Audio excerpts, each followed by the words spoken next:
Some recommendations will fall off the list and others will be added to the list.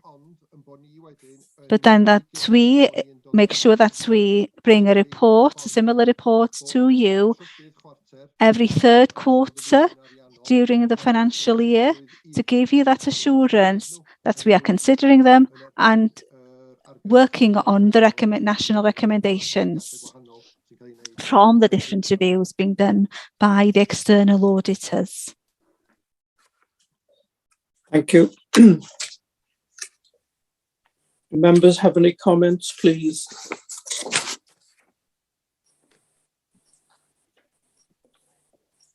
Can I just raise one, Gethin? Obviously, during COVID, this has produced an additional load on the work of the council, and that's recognised in this report. But one item that I'm like to comment on is the National Fraud Initiative in Wales 2018-2020. First of all, I don't know why it's called National Fraud Initiative. It should be anti-fraud. I note that the NFI checklist has been completed and the outcome of the NFI exercise will be reported to the Governance Committee as part of the annual report on fraud. But the last exercise did not identify any frauds. Is this still the case?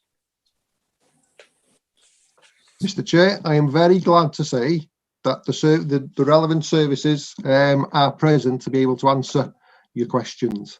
I believe this is under the Resources Service, which Mr. Mark Jones will be able to answer. Thank you very much.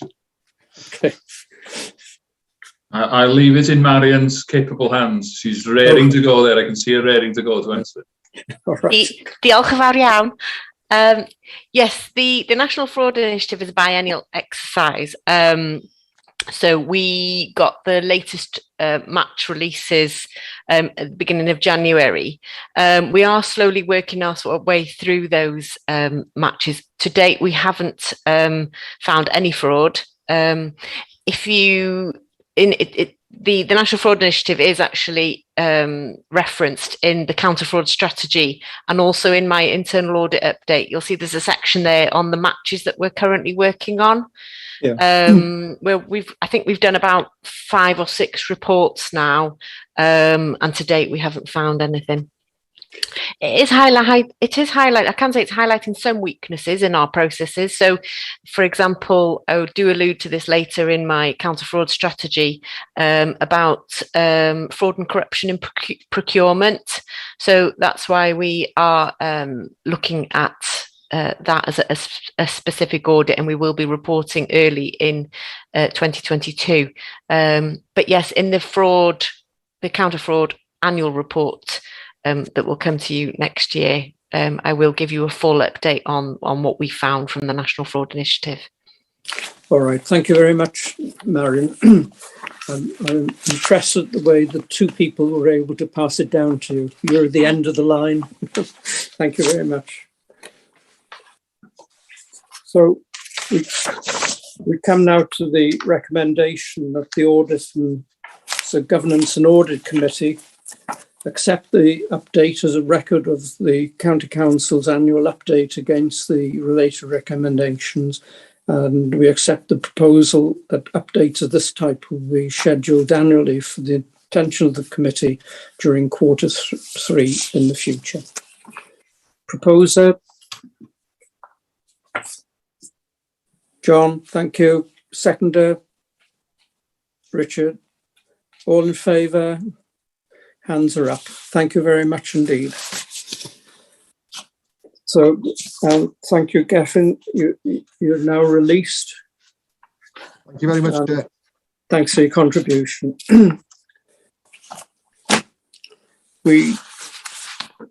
New item 6. The next item is counter-fraud, bribery and corruption strategy. I think, Marion, you're going to pick this up. Yes, Chair. Diolch yn fawr iawn. As you'll see there, this is the counter fraud strategy that will take the internal audit team from 2021 to 2024. I won't take you through this report in any detail. I assume that you've read it all, but as I just mentioned earlier, we segue nicely into this item that a lot of the work that we will do will be driven by the National Fraud Initiative, which is an initiative to match data across the public sector. So it has given us lots of reports where we can undertake investigations into looking into the suspected fraud. As I say, so far we haven't found anything. I've based this strategy on the fighting fraud and corruption locally. It's a SIPFA endorsed strategy. It's been developed by English authorities, and it's a strategy for the 2020s. I did feel that the SIPFA code on managing the risk of fraud and corruption was a little old now. It dates back to 2014, which is why I've decided to update my strategy in accordance with the English strategy. Unfortunately, in Wales, as I've alluded to in the report, there isn't a Wales-focused strategy or body that looks after counter fraud in Wales. The 5 pillars are all there. Our objectives from those 5 pillars from that strategy are there, and what we're going to and how we're going to conduct our work to conform with the fighting fraud and corruption locally strategy. So I'm happy to take questions from the floor, Chair. Thank you very much, Marion. Questions, please. Oh, Dylan. Thank you, Chair. I'm just looking at page 11 on the report, Marion, where it refers to procurement. And it talks about that it's the highest perceived fraud risk area.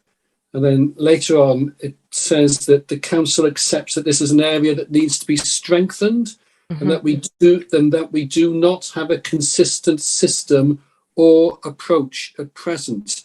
So don't we have any sort of policy to provide that sort of standardization at the moment? We do. It's the contract monitoring element of the procurement that isn't centralized. So the procurement manager is looking into a system currently at standardizing contract monitoring. We're only halfway through our audit. As I mentioned there, we hope to report early in 2022. We have financial regulations, we have contract procedure rules, but I think it's the monitoring of all that that's not centralised at the moment. That compliance monitoring is not there. So that's why we're undertaking this audit, to make sure that our anti-fraud and corruption controls or measures are robust. Diolch. John? Thank you, Chair. I'd like to refer Marion to the Auditor General's report in 2019. Apparently, public services in Wales could lose up to £1 billion a year as a result of fraud. Is there a percentage of this coming, have we lost the percentage of this on Anglesey? Yr ateb gyflym ydy So the quick answer is I'm not sure. I don't know, unfortunately. We don't know what we don't know is the problem. So do things like the NFI, giving that assurance that things aren't happening in Anglesey. I take a lot of assurance that we haven't found anything, no fraud at all yet. But I can't really answer the question, sorry. No, I accept that, thank you. I note also the reduction in this single person's council tax, where over £150,000 of revenue is produced. This suggests to me that there is perhaps an element of fraud here, maybe to do with obtaining pecuniary advantage by deception, and also with the blue badge concession and grants and so forth. Has there any prosecution been as a result of some of these cases? You know, through the courts, I mean. Prosecution. No, there haven't been any prosecutions. The council tax single person discount is an initiative by Data Tank. They give a definition, call it an error, not fraud, so it could be a mistake. People who have forgotten to inform the council that something has changed.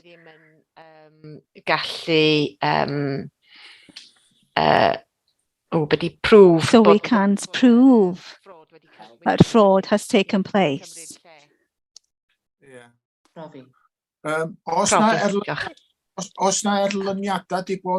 there been prosecutions in the courts by us or any part of the council during the past 5 years? No, I'm not aware of any prosecutions, not in the 4 years I've been in post. But there's no assurance that there aren't any cases of fraud that haven't happened. No. Okay, thank you. Okay. Well, thank you very much, Marion. Can I just... Mr. Chairman. Oh, sorry, Alan. Thank you. Question for Marion. I know she talks more about the past year rather than 2021 to 24, but the County Council was given extra work because of the grants being paid out by Welsh Government, but through the County Council, these were being paid out. With regards to fraud here, it was additional work, a lot of work, dealing with a lot of applications in a short period of time. Was there any fraud there? And are there lessons that you feel that you've learned as a result of having to deal with all these requests? You know, if it was to happen again in the next 2-3 years? Roedd y Llywodraeth and the government suggested that we had to provide low friction controls. So we had to make the payments quickly. And so there was a focus on making those payments quickly, but the grants team,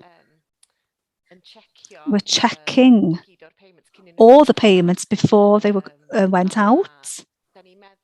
And we think we have received a report by the NFI, and there is no suggestion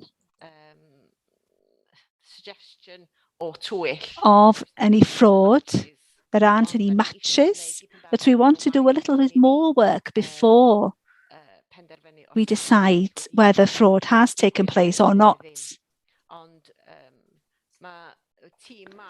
But Mark's team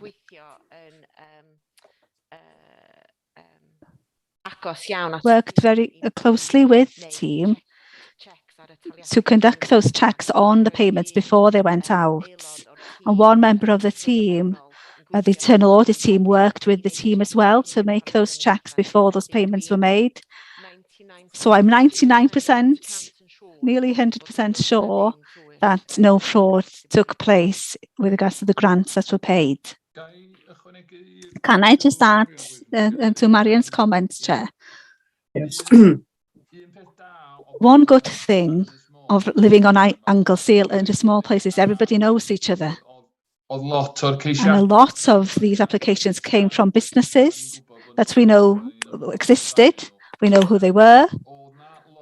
A lot of work in the first tranche was as a result of businesses.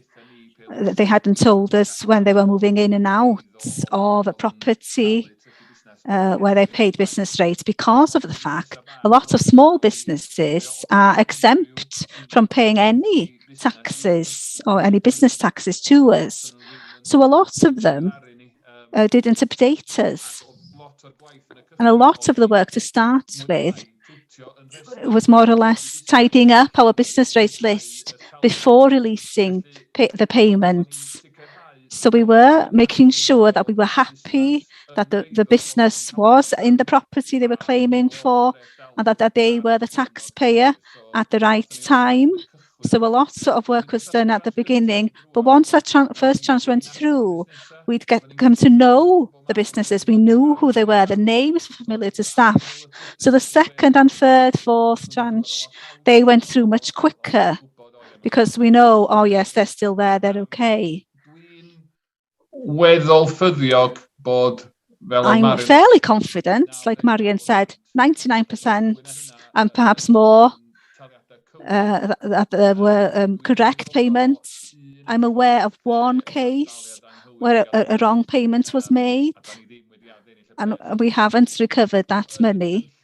In the plan, it was a matter for Welsh Government. They have to sort that out. That was one of the conditions. They refer to us as a light touch. There was a constant reference made to a light touch. The most important thing was handing out as much money as possible to businesses. If there are a few errors, then we'll sort that out later on. So that was what was stressed with. I wasn't really happy with that. And we did put things in place to make sure that we were happy that the payment was correct. So, for example, everybody putting in an application had to give us a copy of their bank information, and we weren't happy until we had a correct bank statement so that we knew that we were sending the money to the correct place. I am aware of one other case where the business was saying that they were operating in one property, and we said, no, you're not, we won't pay. We've had a few letters from the solicitor saying you're supposed to pay, and we've still refused. So it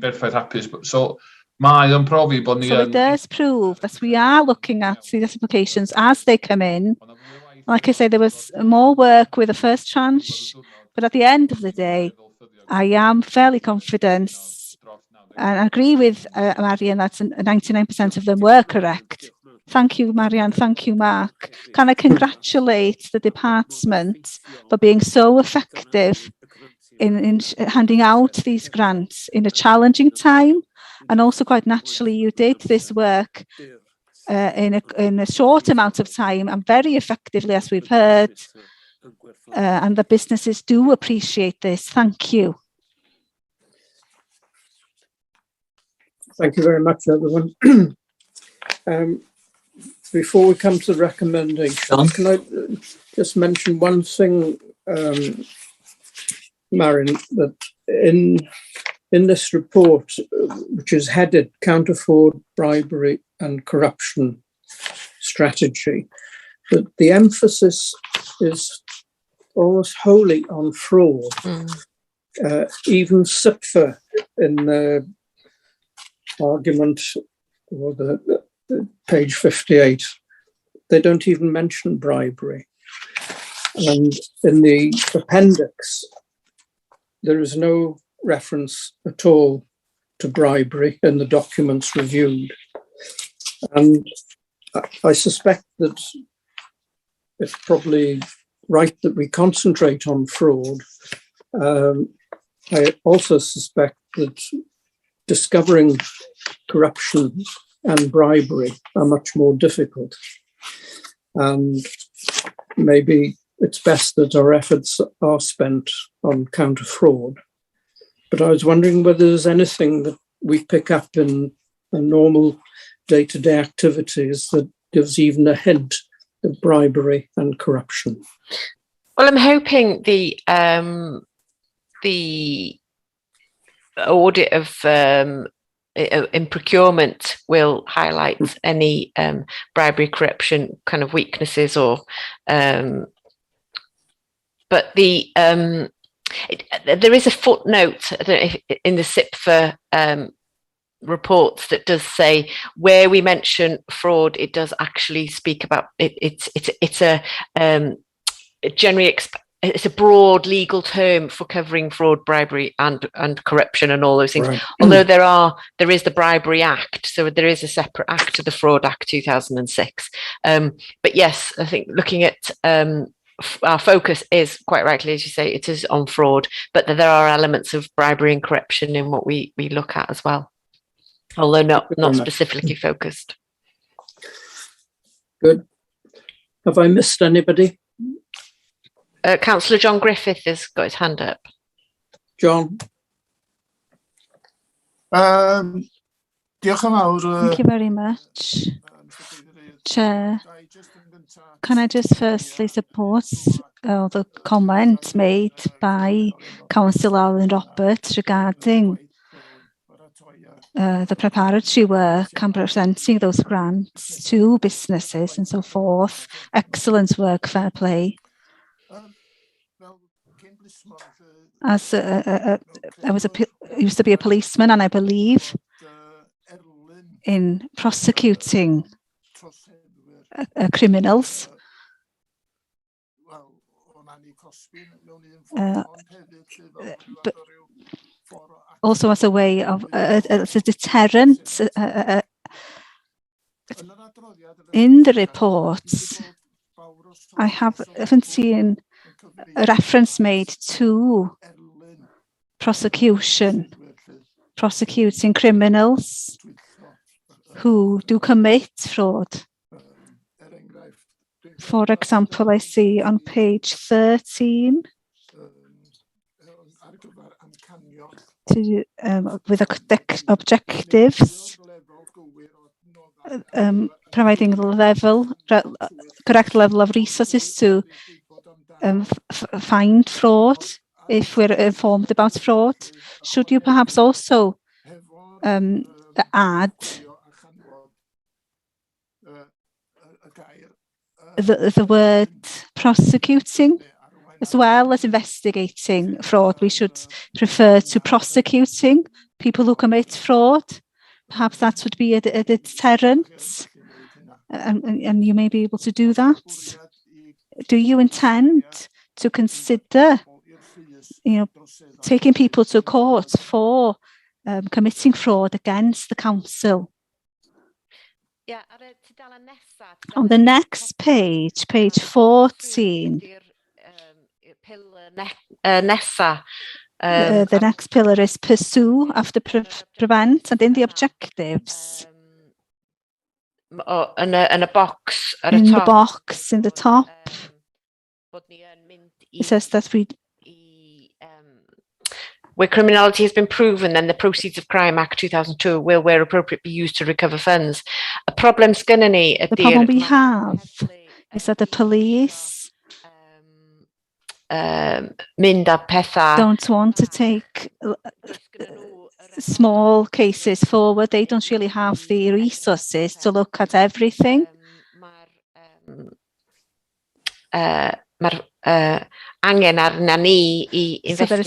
So we really have to investigate. We haven't found any cases of fraud that are large enough to be able to go to the police. So I don't want to say that the police aren't going to do anything or aren't going to take us seriously. But this is the issue that we have, is that the police, their resources are stretched. And so there's a threshold, that we have to meet to be able to take things further, but we haven't found anything yet. So, but you are considering more, including maybe the including the word prosecution and taking steps. Thank you, Marion, for that explanation. Councillor Gwilym Jones. Thank you, Chair. Just referring to something that I have picked up on in the report, and it's to do with monitoring contracts in the private sector. There is recognition in the report that there is a weakness in our system and in the way of going about things to do this work. Do you foresee that there will be a recommendation soon to strengthen this aspect of the work? Yes, there is an investigation ongoing, and we will bring the report to you soon in 2022. Thank you. Thank you very much. Good. We come now to the recommendation that the Governance and Audit Sorry, Mr. Committee. Chair. Oh, can I just Mark, make sorry. one point on the point that was raised by Councillor John Griffiths about the prosecution? Just to note that in the Council's financial regulations, it does state that any matter where, following consultation with the head of function, council business stroke monitoring officer, there is prima facie evidence of a breach of the criminal law by any person, shall, except where there is an appropriate approved prosecution policy, be reported jointly by the head of function resources section 151 officer and the head of function council business monitoring officer to the police or appropriate prosecuting authority. So we do have that regulation in our own financial regulations that covers, I think, the point that Councillor Griffiths was making. Thank you. Excellent. Diolch yn fawr. Spot on. Thank you. Right. Are you all done? I'll return now to the recommendation that the committee reviews and notes internal audit strategy for countering fraud, bribery and corruption for 21-24. Can I have a proposer, please? Proposal we accept reports, please. Seconder. Gwilym. Yes. Thank you. Are people in favour? Thank you very much. And thank you, Marion. Item 7, the Treasury Management Mid-Year Review. Mark, I hope you make this as interesting as the paper reads. Thank you, Chair. Yes, I know that you're looking forward to this item. I'm struggling here because my system has just gone down. So it'll just take me a second to get the reports back up on the screen. So if you could just bear with me. I thought, Mark, you'd know this by heart. I just make sure that I have it in front of me. Yeah, so hwn yn adroddiad sydd o ddynol. Yes, so this is a report that we have to submit to you as a committee who's responsible for looking at Treasury management, and it sets out the mid-year position. There's an update on the economy, but it's possible that that update has dated a little and things have progressed since that was written. As you know, inflation is now rising. It might go over 5% in the new year, and it might start to fall by the end of the summer and will go down during the second half of next year. So that creates pressure to increase interest rates and the base rate. And the table in paragraph 3.1, at the time it was written, it does anticipate the movement in the interest rates. But I think we might need to relook at those and there is pressure for interest rates to be risen before Christmas. But of course, COVID is a big risk. And if we need to go back to some sorts of closure or lockdown that has an impact on the economy and slows the economy down, that will take pressure off increasing the bank rates. So any negative impact on the economy will take pressure off inflation and so on. So I think it's a matter of seeing what happens over the next month. Of course, Brexit is still going on in the background. You know, if COVID has done one thing, it's made us stop thinking about Brexit. It's still there, it's still a risk, and things still need to be sorted out. And they'll have to be sorted out at some point in the near future, and they might have a negative impact on the economy again. In terms of investments, the strategy hasn't changed. Just to ensure that the investments we make are safe, that we can get access to the money when we need it, and interest is the least important thing of the three criteria in the strategy. Interest rates are so low now. We're struggling even to get 0.1% on some of our investments. I have been looking at if we invested in the longer term, but if interest rates are likely to increase in the near future, I don't want to tie our money into longer term investments now, because perhaps if we just hold on for 3 months, we might be able to get a better interest rate on the investments. So we do hold a lot of cash, and at the moment we have around 50 million in the different bank accounts that we have.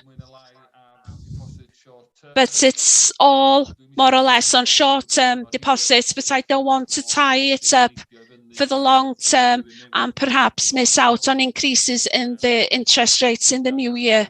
So we'll just sit tight and wait. That's the strategy.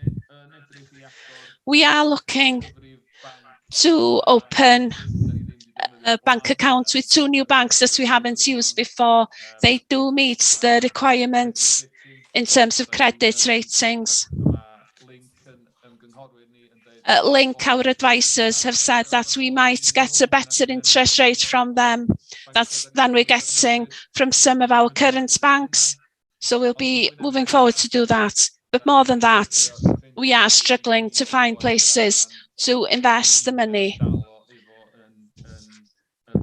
rather than just holding it in our NatWest Bank account. We have been using other councils and borrowing money to other councils, and table 5.7 shows that we gave a loan to Flintshire Council over a 3-month period. But at the moment, lots of councils are in the same position as us. They're holding lots of money and they're not looking for any borrowings on the market. The Welsh Government will probably have some grant funding, and we'll be trying to find the way of passing that money on to councils to use. So I anticipate that our bank balance will increase over the next few months. But also the capital budget is an important aspect. We don't forecast that we'll need to borrow any money during this financial year to finance our capital budget. We have plenty of balances, and we'll be using our own cash first of all before borrowing money. So paragraph 6 talks about the level of borrowing, but we don't forecast that we'll need to borrow any money during the last 6 months of the financial year, and we don't have any loans that need to be repaid by the end of the year. So the level of the loans will stay at around 125 million, which is what we have at the moment. Then section 7 just compares our position to the prudential indicators which we set in the strategy.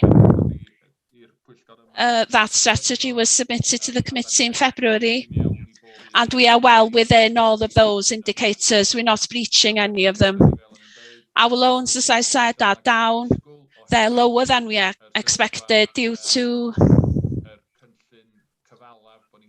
the position of the capital plan. We're spending less than we had anticipated at the beginning of the year, and we've reported on that to the executive at the end of last month. And because of that, and the fact that we have plenty of cash sitting in our bank accounts, we haven't borrowed, as I said.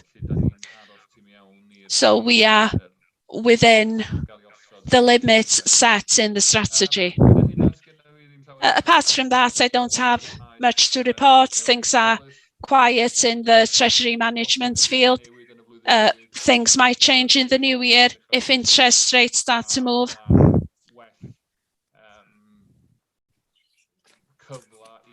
And if there are better opportunities to do something different as we invest our money, rather than just keeping it in our bank accounts.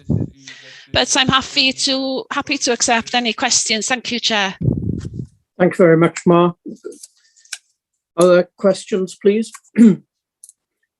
I can't see everybody, so you have to shout.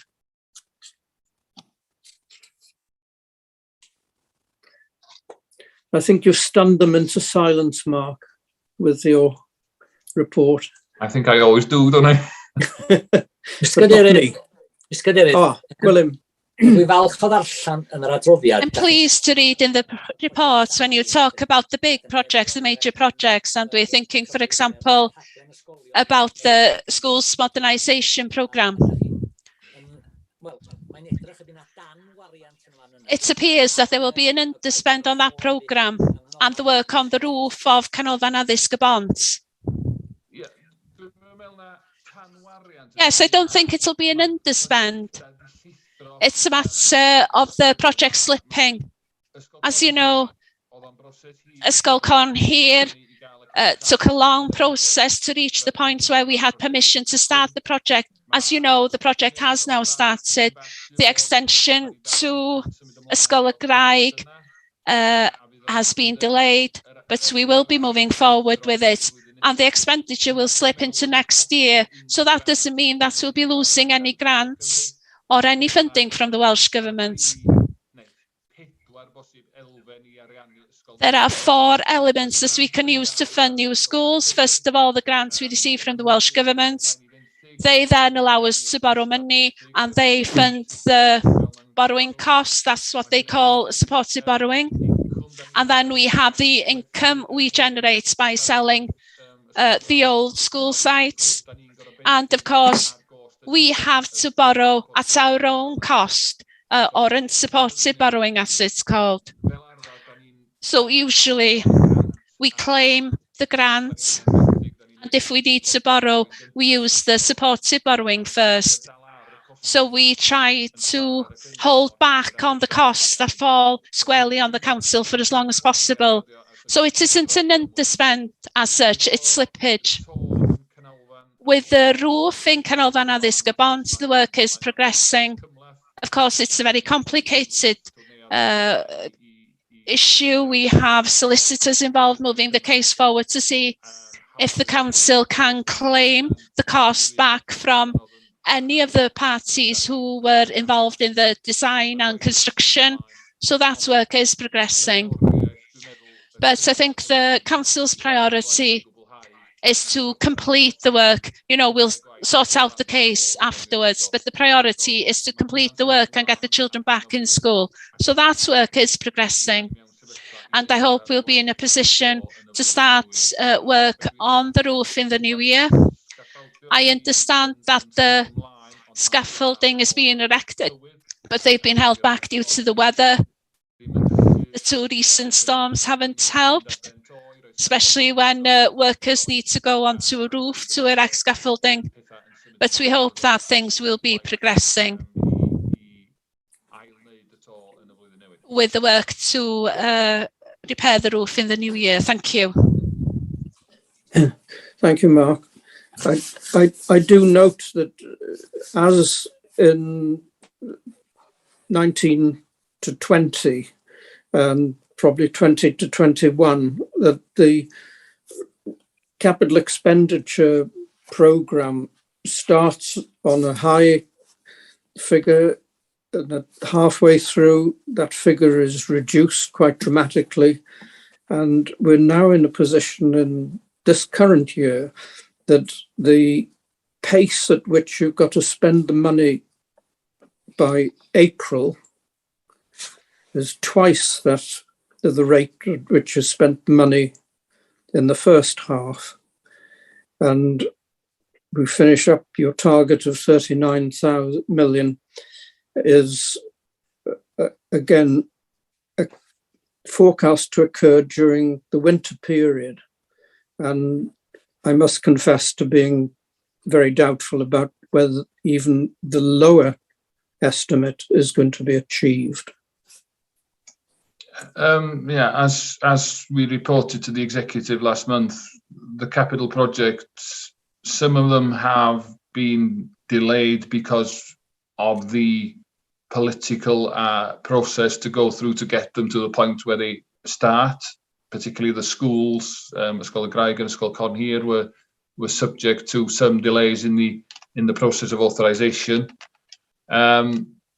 There have been difficulties just generally due to COVID, but particularly in housing, there have been difficulties in getting materials. Shortage of materials has delayed some projects, and also shortage of labour for some contractors. We're getting some difficulties in actually getting contractors to be able to come to undertake and tender for works because they have a shortage of labour and they have sufficient business in the private sector as well, which they can take up without having to go through formal tendering processes that the council requests and that sort of thing.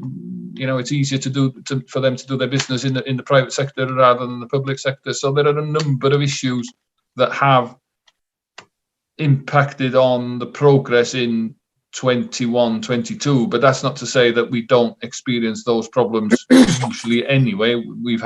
It's the same situation as you rightly point out every year. I think that we are possibly over optimistic with our plans and never deliver. One thing we are looking at is, and it was a suggestion from the finance scrutiny panel, that the normal process was that the capital programme and the capital budget wasn't approved until it was formed part of the overall budget package that's approved by the council in March. That means that services can't actually start arranging contracts, tenders until late March, early April, and then they miss 2 or 3 months possibly before contractors are on site in July, August. So the plan for this year is we are trying to agree the capital programme to go to the executive for approval in January, and that will allow services to start planning and arranging contracts earlier than normal. That 2 months might not sound like a lot, but if we gain 2 months during the summer, it's when we can actually do a lot more work than 2 months in the winter. So if we can bring things forward, hopefully that will it won't solve all the problems, but it will go some way to trying to reduce that slippage that occurs every year. Thank you. Do we benchmark our performance in capital spend with, say, other local authorities? It's not something that we've done, no. It could be something we could look at to see how other authorities perform and what, if they're performing better or their slippage is less, why they get to that point. Is it that they're less optimistic when they set their budgets, or are they actually better at arranging capital projects and moving things forward quicker than us? scale is also a problem for us because, you know, capacity is also an issue in a small authority compared to bigger authorities. If we lose 1 or 2 members of staff, that creates big difficulties when, if you compare it to, I don't know, a bigger authority, say Cardiff or Swansea, if they lose a couple of staff, well, it doesn't make that much difference to them, does it?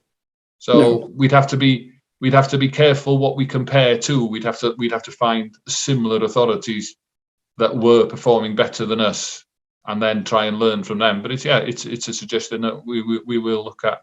I think it's a good idea. It's in the interests of the general population of the county that we try and achieve our plans for capital expenditure. And slippage is always the enemy for various reasons. And sometimes it pays to have other projects, if you like. They do call them shovel ready. I hate the phrase. It probably sounds worse in Welsh. But I don't think that having just a fixed budget with the content of projects is quite sufficient, that you need to have a reserve of projects that you can bring forward fairly quickly during the financial year so that you can get your spend up. Just a suggestion. But we do have to have an approved budget by the executive, and if we bring forward a project off a reserve list, that means the project that slipped would have to go back into the pot and have to go through the approval process to end up in a budget again. So yeah, I can understand where you come from, but we also have to, you know, we have to match our projects and our costs to the funding. We can't just keep bringing projects in and adding to our commitments unless we can fund them. So it is a little bit more difficult for us. All right. I still think it'd be worth doing a little bit of benchmarking. Yeah, I don't disagree. Thank you. And the other, to me, it is totally incompatible to have a bank rate of 0.1% and an inflation rate of 4.5%. To me, it just spells disaster. One of them's got to give. And at the moment, I know the prospects of inflation are supposed to be saying, oh, it's transitory, it'll come down in the second half of next year. I don't think so. I think all the pressures suggest that inflation is here to stay until they drop the money supply. So I wouldn't disagree with your analysis, but I think the government are using the position to encourage some consumer spend at the moment. Buy now before the price goes up, because there's no point you sticking it in a bank account because you're not going to get any interest on it, and your pound is going to be worth less in 12 months' time. I think that's some sort of short-term tactic just to stimulate the economy short-term. But like you say, you can't carry on like that, because we'll end up with nobody with any savings, will they? Everybody will have spent their money, and then but apparently there's 200 billion in people's savings at the moment, in excess of what used to be. So it's still not being spent, I'm afraid. I'm going to conclude there and ask now that the committee will accept the half-term Treasury Management Review. Proposer, Gwilym. We've lost a member of the committee. Richard has gone. I saw a note on my screen. So can we have a seconder? Dylan Rees, Chair, I'll second. Thank you, Dylan. All in favour? Thank you. Thank you, Mark.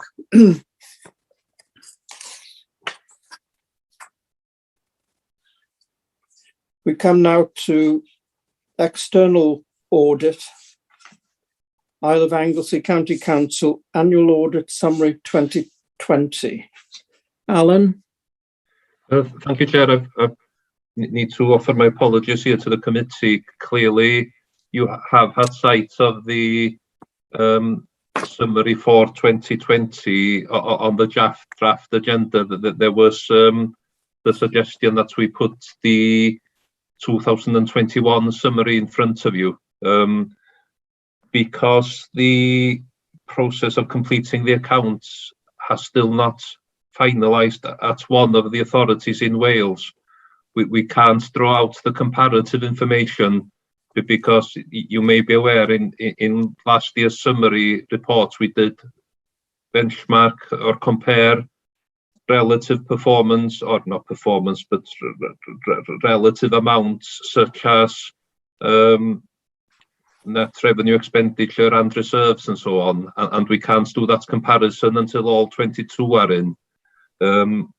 I have been informed that we have received the last set of final figures, or what looks like the last set of final figures today, which will allow us to proceed with that comparison, and we aim to get the 2021 audit summary to you early in the new year. Apologies, I should have requested that item be pulled, and I erroneously sent in last year's report, so not my finest moment.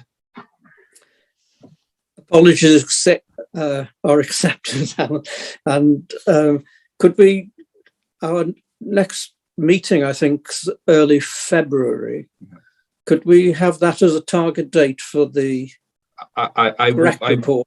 It's going to, from what I understand, it's going to be very, very tight, and the reason for that is all 22 reports are planned to be published at the same day, which is the 4th of February, which, as you understand, misses your 7-day committee deadline. We'd waive that. Well, if that's the case, and the 4th still stands, subject to guidance from yourself and officials at the council, I can certainly try and bring it before you at the very earliest opportunity. Would welcome that, I'm sure. Thank you very much indeed. Don't go away. You're on next for the item on external audit, Wales programme and timetable. The quarterly update, please. Yeah. Diolch, Mr. Cadeirydd. Yes, thank you, Chair. This quarterly report for halfway through the year up to 30th September. And so a few things have changed, and I'd like to take this opportunity to update you, give you a verbal update. As Mark has already mentioned, the statements of accounts have been completed. They were submitted to the Audit Committee on the 15th of November and to the Council on the 22nd of November, and they have been certified by the Auditor General on the 25th of November. So I'm pleased to report that that task has been completed. The main work we have on grants is the housing benefits. We are looking at 3 years. Work for the 18-19 claim has been certified, and I understand that the DWP has asked for some further information, so the process hasn't been fully completed. And then for 19-20, the work is ongoing. Testing is being carried out, and there is some work to do before we complete the work. For 2020-21, initial work has started. Planning and agreement is underway, but there's still a lot of work to be done on that year. But things have progressed in terms of grants. But we need to continue with the work. If I take you over to the next page, we have commissioning older people's care home placements. The report has now been published, and we've shared it with partners yesterday. The report will be on our website on the 16th of December, and we hope to have the report on the agenda of the next governance and audit meeting, if possible, or soon after. Financial sustainability, we consider that on the 21st of September. And then over the page again, there's a reference to improvement reporting audits. I'm pleased to say that we have completed that work, and the certificate was sent to the Council on the 29th of November. So there has been progress since this update was written. We'll be bringing you another update in the meeting in February. Thank you. Thank you very much, Alan. Do members have any questions or comments? All content? Thank you very much, Alan, and we look forward to the next quarterly report. You then have the item on student finances sent to us for information. Is there anything you want to say on that? Thank you, Chair. Yes, thank you, Chair. Actually, honest with you, in that perhaps our national reports weren't presented to the Audit Committee before, and there will be two types of national reports. There will be one, such as this one, without any recommendations for councils. So this is strictly presented for information only, to raise awareness of the existence of the report. There will be others, though. In the past there have been ones on planning, that there is one on town centres that we've shared recently with the council, where there are recommendations there for councils, and I think for them it will add value if we can bring those reports as well to the Audit Committee and have a response about what does it mean in our house. So in an odd way, I don't believe that this almost merits being a full agenda item, but I don't think there's a way of putting it as an appendix either.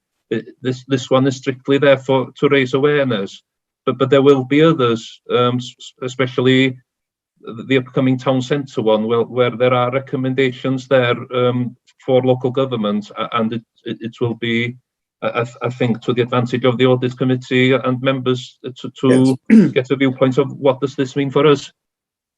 Yes, indeed. So we look forward to receiving those. In the meantime, we'll record this as for information only, and members obviously are welcome to refer to it to understand it. Thank you very much. Chair, I appreciate the report is only for information, but could I ask one question of course. Having read the report, it's quite mixed in terms of how effective the student loan company is in sort of delivering its service.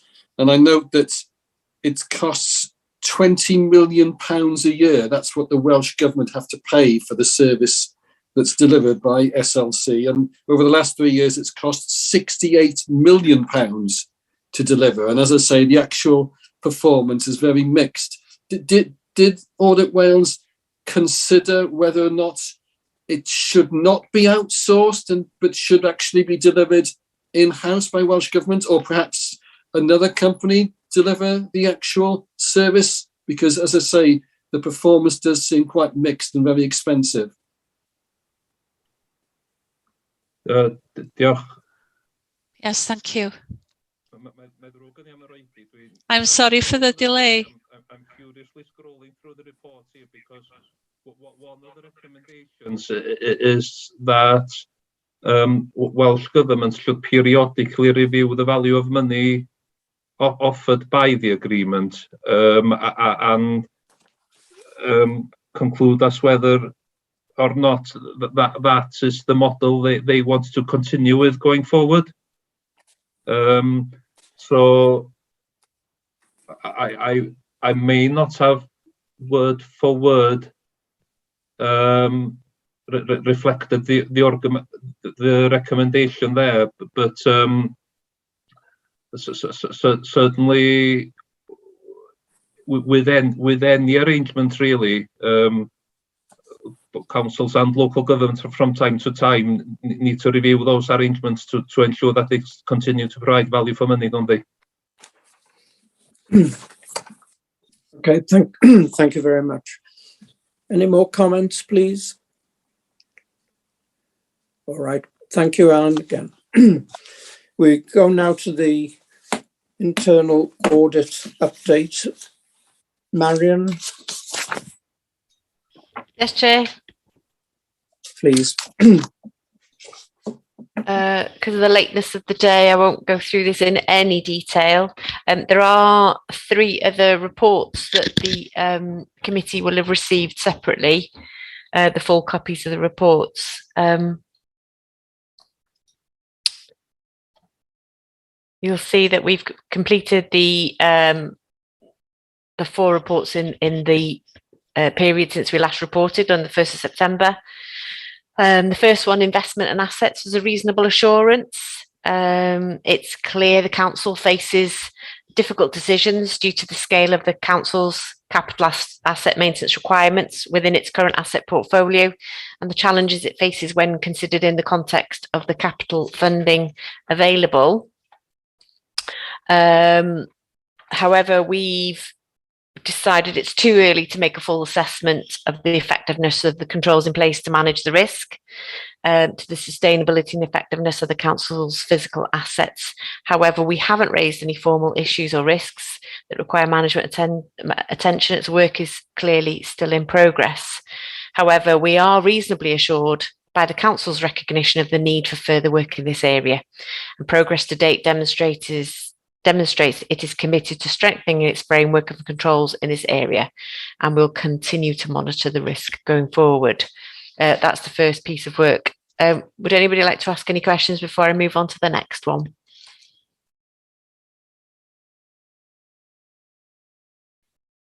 You're on mute, Dylan.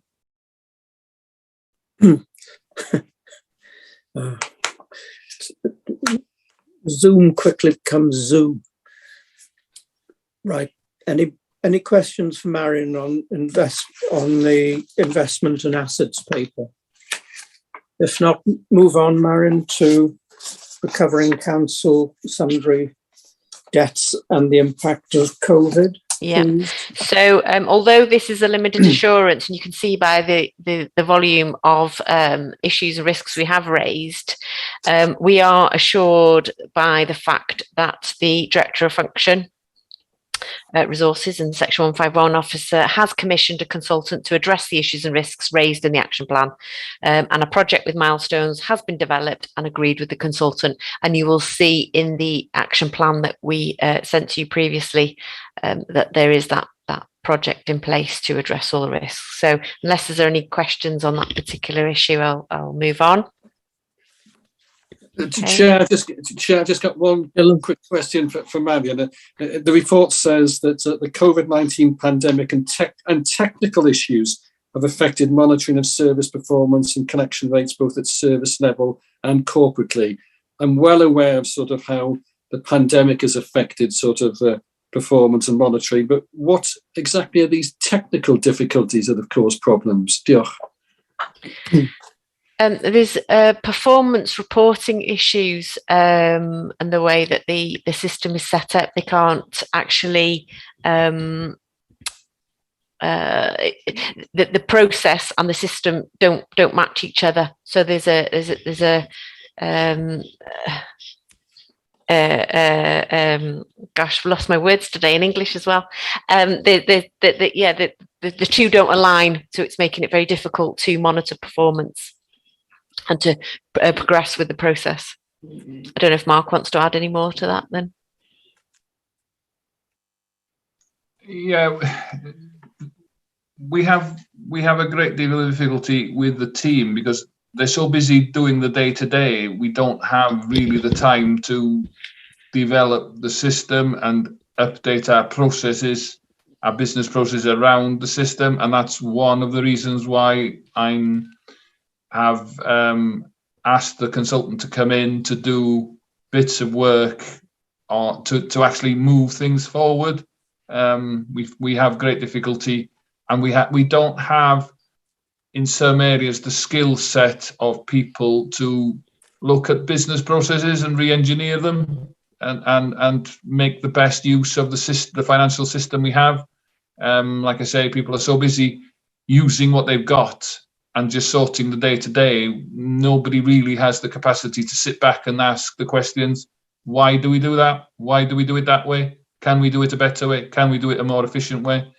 So I think technical issues is probably the wrong term. I think it's more developing the business process systems to meet the required needs of the business is probably what's missing. Mark, is the consultant going to sort that out? He's going to do the review and hopefully can implement the changes as well and train the team to change the way they work. Some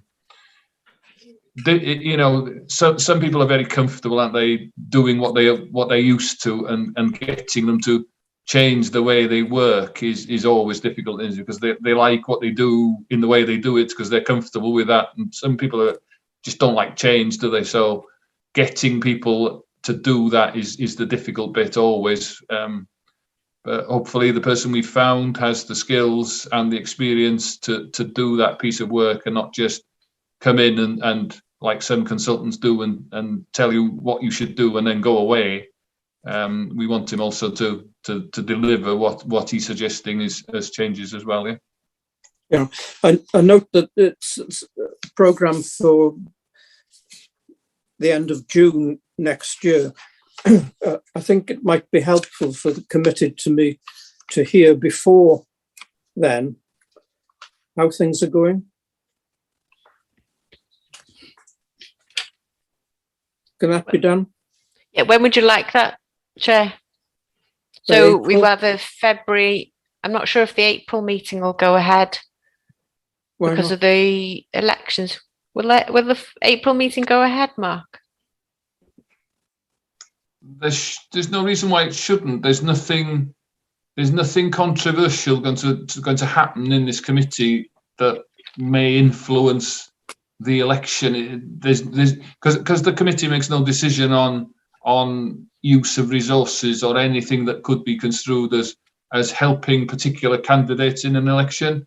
I can't see why the committee can't carry on to deal with its normal business as usual stuff in April. So we'll put something in the diary then to report back to the April committee on progress. Because I think February would be too early because that would be end of January. April. Right. Yeah. Thanks very much indeed. Okay. So the next report, if there are no more questions, the next report was on looking at the Gypsies and Travellers accommodation.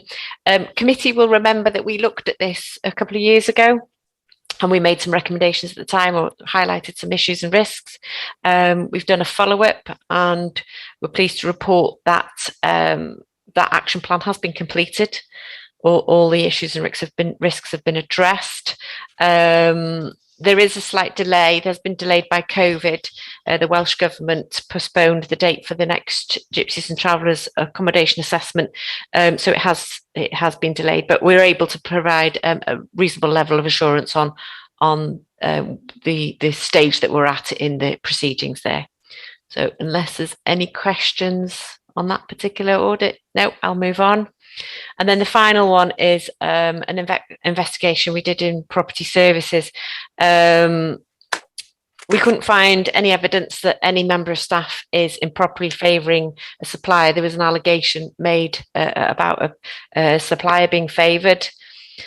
We looked at all the transactions to do with the suppliers in property service, with that particular supplier and other suppliers in property service. But we did identify two issues that are pertinent to the investigation. So we did feel that it would be beneficial if a contract or framework specifically for drainage works, taking into consideration advice provided by the Contracts Procurement and Corporate Governance Solicitor, was undertaken. And it has, as I alluded to earlier, it has led to us undertaking the review of the risk of fraud and corruption in procurement more widely across the council. Mary, can I just ask? No, I don't know with the council in specifically, but normally with sort of public bodies, there is a framework of contractors, and every 2 or 3 years, people go to the list and they get bids in, and from then on, they can work with that little group of contractors that come near the top. Is that true? Is that how it works with the council? Yes. Unfortunately, though, there wasn't a specific contract or framework for this. It was a quite a specialised area of work. Although it was covered under a general contract, there was no real. It wasn't. We felt it's not tight enough. So we discussed it with the corporate governance solicitor, the contracts and procurement solicitor, and she's given some quite specific advice on a framework that needs to be set up specifically for that area of work. Thank you very much. Thank you. Any more points? No. Carry on, Mary, please. Okay. That leads you over the page to page 6, which is the work in progress. We've got 3 audits on the go there, and then underneath that there's the National Fraud Initiative, which I alluded to earlier, and they're the reports that we're currently working on. We're looking at the matches there, which have highlighted some could be frauds. The only suggestions that they could be frauds, but as I say, we've done about 4 or 5 of those now, and we haven't found any. They've all been legitimate matches. So as I say there, we will report this to you in the annual counter fraud and bribery and corruption report, which comes to you in the summer. Can I ask, with the payroll to Companies House, is that checking up on staff? On staff. Yes. Right. So our payroll is matched to Companies House information for directors. So it could be an indication that work is being allocated to their own companies. Okay. And it also does a match on partners as well. So if they're living at the same address. Right. So if a member of staff is living with somebody who is a director of a company that we have given work to, then that match is highlighted. So as I say, we've worked through all those, and sometimes they can be legitimate matches, and which is as long as they've declared an interest and they've had no role in setting the work or giving the work, then that's absolutely fine. What it has highlighted is probably we are a little weak on the declarations of interest process, so we will be looking at that next year as well. Good, thank you. So although, as I say, we're not finding fraud from the National Fraud Initiative, we are actually finding areas that we could more robustly control. Over the page, at page 7, there's the outstanding actions. Normally, we report to you that we don't have any outstanding actions. Unfortunately, we've got a few that have just slipped. There's 14 overdue actions, 6 are major, and 8 are classed as moderate. And the bullet points there are the reports that they refer to. Unfortunately, there has been some staff absence due to COVID that has meant that these reports have slipped, and some staff involved with the statement of accounts as well. So, but I am assured that this work has been picked up again, and I'm hoping to give you a much better picture by January to show you some progress. Thank you very much. Well, that'll be for February.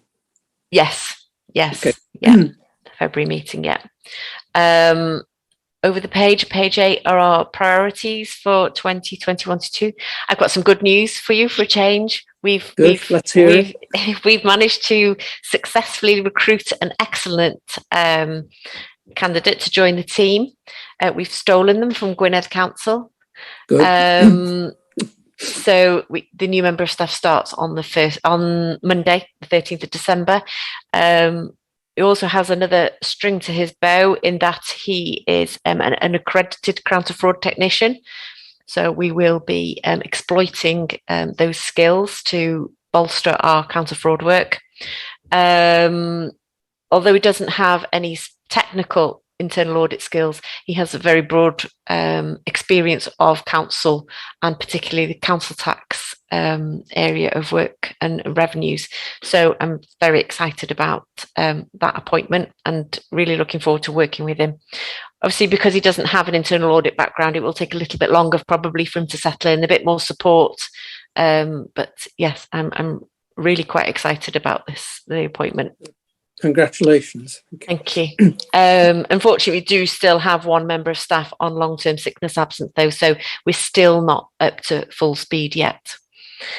Our short to medium-term priorities are looking at the corporate risk register. As I will mention a bit later, our corporate risk register is undergoing a root and branch review, so there's been quite a lot of change on there. So we're just carrying on as we are at the moment, and then we'll reassess when we get the new list of corporate risks, and we'll reprioritise then. Longer term, though, is the counter-fraud strategy, as you saw earlier. We're also working with the members of staff in the performance team to help them with the service challenge and the assurance mapping in the council with Gethin's team.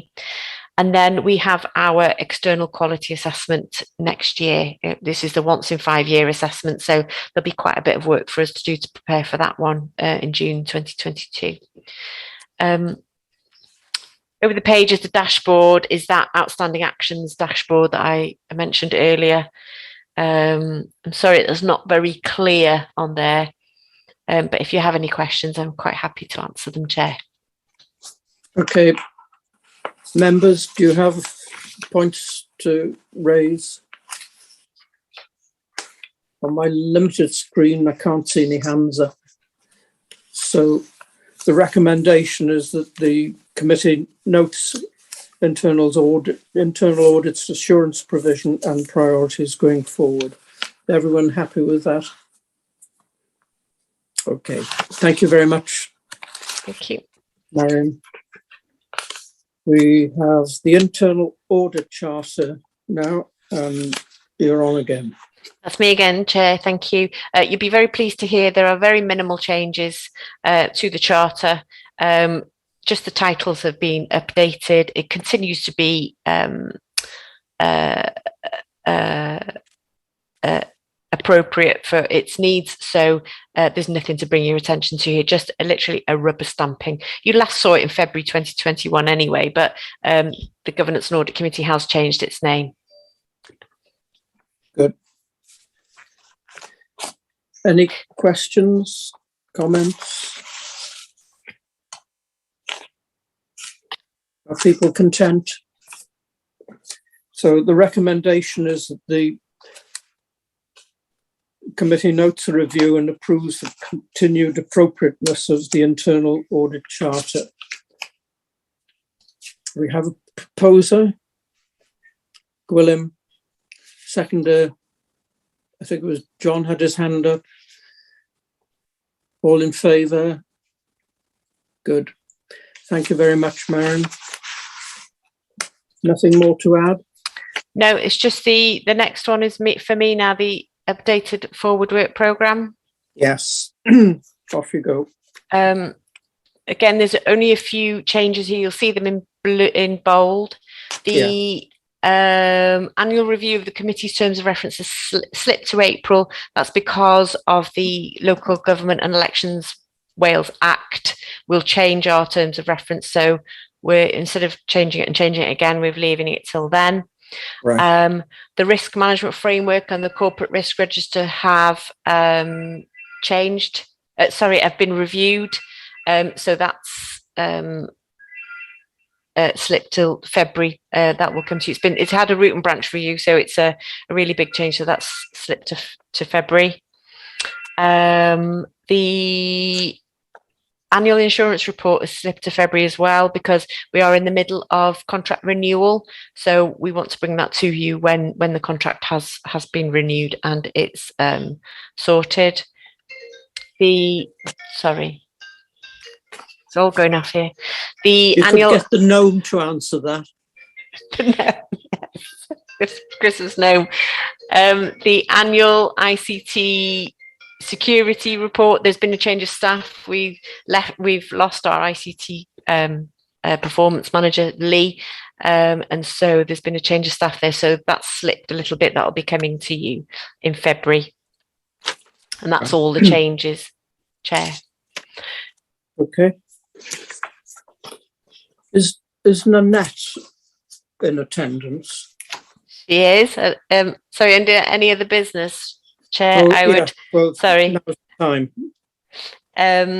I would like to embarrass Nanette. Nanette has recently completed her MSc in Internal Audit Management and Consultancy at Birmingham City University, in which she achieved a distinction.